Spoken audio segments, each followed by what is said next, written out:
ಕುಮಟಾ ತಾಲೂಕಿನ ತಂಡ್ರಕುಳಿ ಗ್ರಾಮಸ್ಥರ ಪರ್ಯಾಯ ಜಾಗದ ವಾಸ್ತವ್ಯಕ್ಕಾಗಿ ಸರ್ಕಾರಕ್ಕೆ ಸಲ್ಲಿಸಿದ ಬೇಡಿಕೆಯನ್ನು ಅತಿ ಶೀಘ್ರದಲ್ಲಿ ಈಡೇರಿಸುವಂತೆ ಆಗ್ರಹಿಸಿ ಆ ಭಾಗದ ಗ್ರಾಮಸ್ಥರು ಸಚಿವ ಮಂಕಾಳು ವೈದ್ಯರಿಗೆ ಮನವಿ ಸಲ್ಲಿಸಿದರು. ಸಾಮಾಜಿಕ ಕಾರ್ಯಕರ್ತ ಆರ್.ಕೆ. ಅಂಬಿಗ ಅವರ ನೇತೃತ್ವದಲ್ಲಿ ತಂಡ್ರಕುಳಿ ಗ್ರಾಮಸ್ಥರು ಮುರುಡೇಶ್ವರದಲ್ಲಿ ಜಿಲ್ಲಾ ಉಸ್ತುವಾರಿ ಸಚಿವ ಮಂಕಾಳು ವೈದ್ಯ ಅವರನ್ನು ಭೇಟಿ ಮಾಡಿ ಮನವಿ ಸಲ್ಲಿಸಿದರು.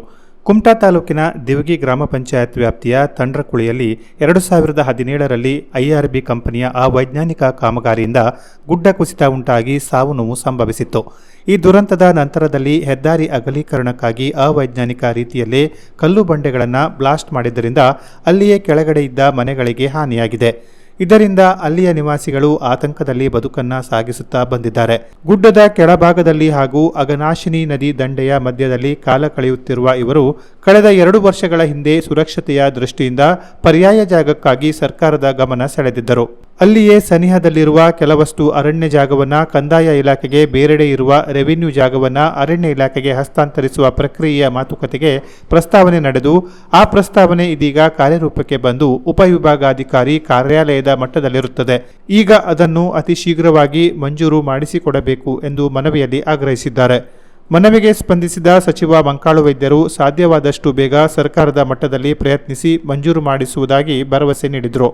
ಕುಮಟಾ ತಾಲೂಕಿನ ದಿವಗಿ ಗ್ರಾಮ ಪಂಚಾಯತ್ ವ್ಯಾಪ್ತಿಯ ತಂಡ್ರಕುಳಿ ಗ್ರಾಮ ಏನಿದೆ, ಗುಡ್ಡ ಕುಸಿತದ ಕೆಳಭಾಗದಲ್ಲಿ ಅಘನಾಶಿನಿ ನದಿಯ ದಂಡೆಯ ಮೇಲೆ ಈ ಮಧ್ಯೆ ಬದುಕುತ್ತಿರುವಂಥ ಕುಟುಂಬದವರು ಬಹಳ ಕಷ್ಟಮಯವಾದಂಥ ಜೀವನವನ್ನು ಸಾಗಿಸ್ತಾ ಇದ್ದಾರೆ. ಕಾರಣ, ಈ ಹಿಂದೆ ಗುಡ್ಡ ಕುಸಿದ ನಂತರ ಏನು IRB ಅವರು ಕಲ್ಲು ಒಡೆಯುವಾಗ ಬಳಸಿದಂಥ ಮದ್ದಿನಿಂದ ಕಲ್ಲನ್ನು ಬ್ಲಾಸ್ಟ್ ಮಾಡಿದಾಗ ಎಲ್ಲ ಮನೆಗಳು ಡ್ಯಾಮೇಜ್ ಆದ್ದರಿಂದ ವಾಸಕ್ಕೆ ಅನಾನುಕೂಲವಾಗಿದೆ. ಹಾಗಾಗಿ ಅದನ್ನು ಸರ್ಕಾರಕ್ಕೆ ಪ್ರಸ್ತಾವನೆಯನ್ನು ಸಲ್ಲಿಸಿ ಪರ್ಯಾಯ ಜಾಗಕ್ಕಾಗಿ ಬೇಡಿಕೆಯನ್ನು ಇಡಲಾಗಿತ್ತು.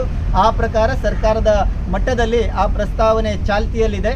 ಆ ಒಂದು ಪ್ರಸ್ತಾವನೆ ಈಗಾಗಲೇ ಅದು AC ಆಫೀಸ್ನಲ್ಲಿದ್ದು ಅದನ್ನು ಮಂಜೂರಿ ಹಂತದಲ್ಲಿರುವುದರಿಂದ ಮಾನ್ಯ ಮಿನಿಸ್ಟರ್ ಆದಂಥ ನಮ್ಮ ಮುಖಂಡರಾದಂಥ ಮಂಕಾಳು ವೈದ್ಯ ಸರ್ ಅವರಿಗೆ ಆ ಪ್ರಸ್ತಾವನೆಯನ್ನು ಮಂಜೂರಿ ಆದಷ್ಟು ಬೇಗ ಮಾಡಿಸಬೇಕಾಗಿ ನಾವು ಅವರಿಗೆ ಈಗ ಮನವಿಯನ್ನು ಸಲ್ಲಿಸಲಾಗಿದೆ. ಮಾನ್ಯ ಮಂಕಾಳು ವೈದ್ಯ ಸರ್ ಅವರು ಅತಿ ಶೀಘ್ರವಾಗಿ ಇದನ್ನು ನಿಮಗೆ ಮಂಜೂರಿ ಮಾಡಿಸಿ ಹಸ್ತಾಂತರಿಸುವಂಥ ಆ ಪರ್ಯಾಯ ಜಾಗದ ಒಂದು ಮನೆಗಳನ್ನು ಮಾಡಿಸುವಂಥ ಒಂದು ವ್ಯವಸ್ಥೆಯನ್ನು ಮಾಡ್ತೇನೆ ಅಂತ ಬಹಳ ಮನಪೂರ್ವಕವಾಗಿ ಭರವಸೆಯನ್ನು ನೀಡಿದ್ದಾರೆ. ಅವರಿಗೆ ನಾನು ತಂಡ್ರಕುಳಿ ಗ್ರಾಮಸ್ಥರ ಸರ್ವರ ಪರವಾಗಿ ಅನಂತ ಪ್ರೀತಿಪೂರ್ವಕವಾದಂಥ ಧನ್ಯವಾದಗಳನ್ನು ಸಲ್ಲಿಸ್ತಾ ಇದ್ದೇನೆ. ಮನವಿ ಸಲ್ಲಿಕೆಯಲ್ಲಿ ತಂಡ್ರಕುಳಿ ಅಂಬಿಗ ಸಮಾಜದ ಅಧ್ಯಕ್ಷ ಗಣಪಯ್ಯ ನಾಗು ಅಂಬಿಗ, ಪದಾಧಿಕಾರಿಗಳಾದ Rama H. Ambiga, Raghavendra A. Ambiga, Ramesh R. Ambiga, Ganapati S. ಅಂಬಿಗ ಹಾಗೂ ಇತರರು ಉಪಸ್ಥಿತರಿದ್ದರು. Canara plus news, Kumta.